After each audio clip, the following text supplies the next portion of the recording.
Assalamualaikum warahmatullahi wabarakatuh. Jumpa lagi dengan saya Sestrawati SPD dari SMA Pertiwi 1 Padang. Saya calon guru penggerak angkatan 8. Kali ini saya akan memaparkan koneksi antar materi modul 1.4 mengenai budaya positif. Berikut adalah simpulan mengenai peran saya dalam menciptakan budaya positif di sekolah.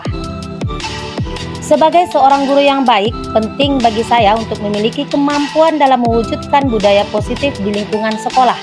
Budaya positif dapat terwujud dengan menerapkan konsep-konsep inti seperti yang pertama adalah disiplin positif, yang kedua adalah pemahaman tentang motivasi perilaku manusia terkait hukuman dan penghargaan, yang ketiga adalah posisi kontrol seorang guru, yang keempat pembuatan keyakinan bersama di sekolah ataupun di kelas, dan yang kelima adalah penerapan segitiga restitusi dalam penyelesaian masalah. Kita akan bahas satu persatu dimulai dari disiplin positif. Disiplin positif adalah pendekatan disiplin yang mengajarkan tanggung jawab kepada anak dan mengembangkan kesadaran diri berdasarkan nilai-nilai kebajikan. Disiplin positif lebih berfokus pada disiplin internal yang memungkinkan murid mengontrol tindakan mereka sendiri. Dengan disiplin diri, murid dapat memahami dan menyadari tindakan mereka berdasarkan motivasi internal, bukan karena pujian ataupun hukuman. Kita lanjut, yang kedua adalah motivasi perilaku manusia. Terdapat 3 motivasi perilaku manusia, yaitu yang pertama adalah menghindari ketidaknyamanan ataupun hukuman. Yang kedua adalah mendapatkan imbalan atau penghargaan dari orang lain. Dan yang ketiga, menjadikan diri mereka yang diinginkan dengan menghargai diri sendiri sesuai nilai-nilai yang mereka percaya. Dengan memahami ketiga motivasi perilaku ini, guru dapat mengidentifikasi motivasi perilaku muridnya. Jika murid terdorong oleh motivasi untuk menghindari hukuman ataupun mendapatkan penghargaan, maka ini disebut adalah motivasi eksternal. Guru harus berupaya untuk membangun motivasi internal agar murid menjadi pribadi yang menghargai diri sendiri dengan nilai-nilai yang mereka percaya. Penting untuk menghindari penggunaan hukuman dan pemberian penghargaan yang berlebihan guna meminimalkan motivasi eksternal pada murid. Kita lanjut, yang ketiga adalah posisi kontrol seorang guru. Ada 5 posisi kontrol yang dapat digunakan oleh seorang guru, yaitu yang pertama adalah sebagai penghukum, yang kedua pembuat merasa bersalah, yang ketiga sebagai teman, yang keempat sebagai pemantau, dan yang kelima adalah sebagai manajer. Dari kelima posisi kontrol tersebut, sebaiknya seorang guru menggunakan posisi kontrol sebagai manajer. Sebagai manajer, guru melakukan kerjasama dengan murid dan mendukung mereka dalam menemukan solusi atas masalah yang mereka hadapi. Posisi manajer mengacu pada restitusi yang memungkinkan murid menjadi manajer bagi diri mereka sendiri dan menciptakan identitas positif serta keberhasilan dalam diri mereka. Yang keempat, pembentukan keyakinan sekolah ataupun kelas. Pembentukan keyakinan di sekolah ataupun di kelas, guru berperan dalam mewujudkan keyakinan bersama di sekolah ataupun di kelas.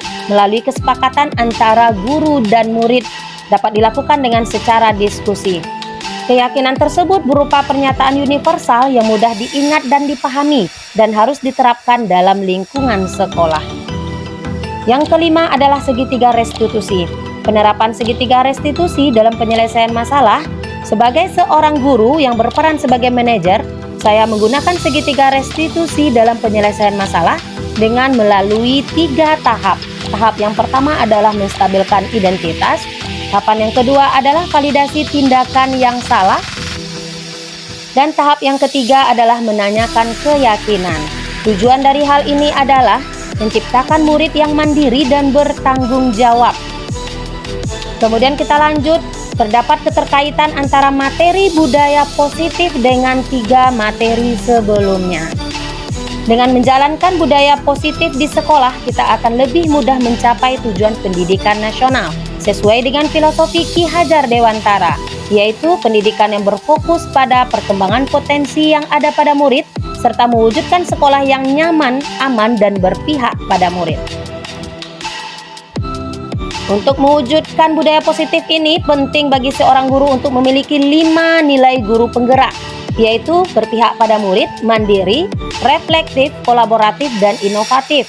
Kolaborasi antar semua anggota sekolah dengan keyakinan sekolah yang sudah disepakati dan dijalankan bersama juga akan mendorong terwujudnya budaya positif. Sebagai seorang guru penggerak, salah satu perubahan yang diinginkan adalah terbentuknya budaya positif agar menciptakan lingkungan sekolah yang nyaman, aman, dan berpihak pada murid. Untuk mewujudkan visi ini dibutuhkan upaya kolaboratif sesuai dengan filosofi Ki Hajar Dewantara dan profil pelajar Pancasila. Kita lanjut refleksi. Pertanyaan pertama, sejauh mana pemahaman Anda tentang konsep-konsep inti yang telah Anda pelajari di modul ini, yaitu disiplin positif, teori kontrol, teori motivasi,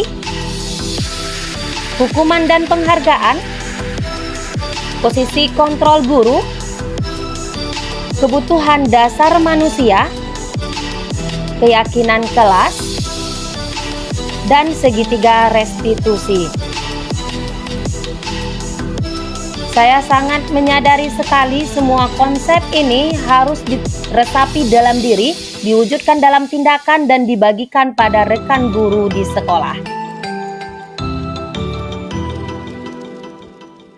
Salah satu yang menarik bagi saya yang di luar dugaan adalah saat saya mempelajari motivasi perilaku manusia berupa penghargaan.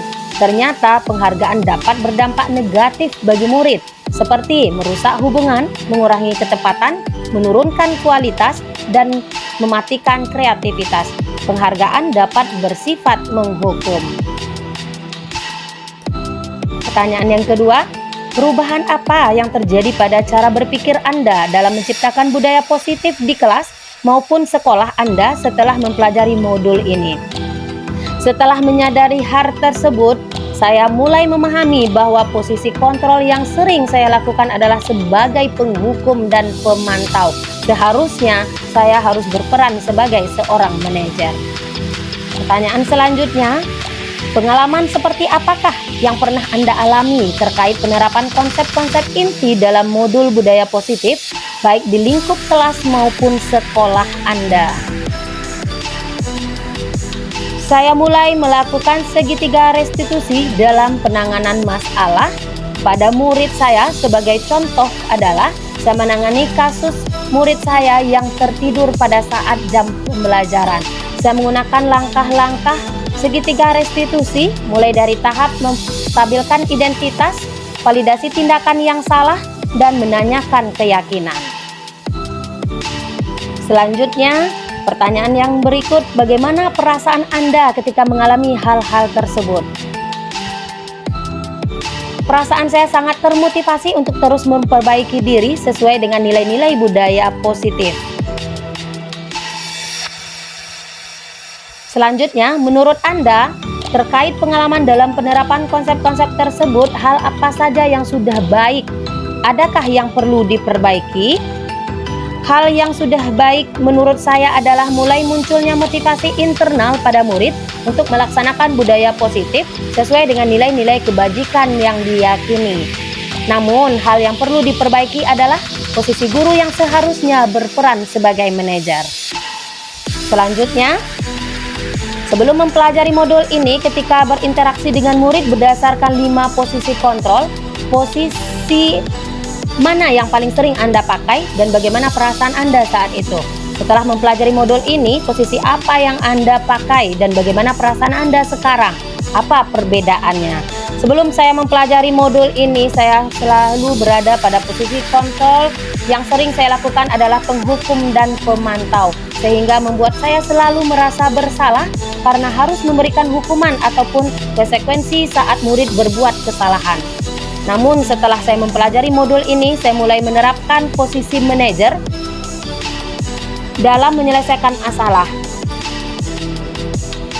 Perasaan saya menjadi sangat tenang dan saya mulai menyadari pentingnya komunikasi yang efektif untuk menimbulkan rasa tanggung jawab kepada murid. Selanjutnya, sebelum mempelajari modul ini, pernahkah Anda menerapkan segitiga restitusi ketika menghadapi masalah murid Anda? Jika iya, tahap mana yang Anda praktekkan dan bagaimana Anda mempraktekkannya? Pernah, namun sebelumnya saya hanya menggunakan satu tahapan saja dalam segitiga restitusi, yaitu menstabilkan identitas dengan memberikan pertanyaan seperti setiap orang pasti pernah berbuat kesalahan atau tidak ada manusia yang sempurna kok. Selanjutnya, selain konsep-konsep yang disampaikan dalam modul ini, adakah hal-hal lain yang menurut Anda penting untuk dipelajari dalam proses menciptakan budaya positif, baik di lingkungan kelas maupun sekolah? Hal lain penting dipelajari dalam proses menciptakan budaya positif adalah melakukan kolaborasi antara pihak sekolah dengan orang tua murid. Budaya positif ini tidak hanya harus dilakukan di kelas ataupun di sekolah saja, tetapi juga di rumah. Hal ini bertujuan agar budaya positif menjadi satu kebiasaan ataupun karakter saat murid berada di lingkungan sekolah ataupun di lingkungan manapun. Demikianlah paparan dari koneksi antar materi modul 1.4. Terima kasih. Assalamualaikum warahmatullahi wabarakatuh. Salam guru penggerak.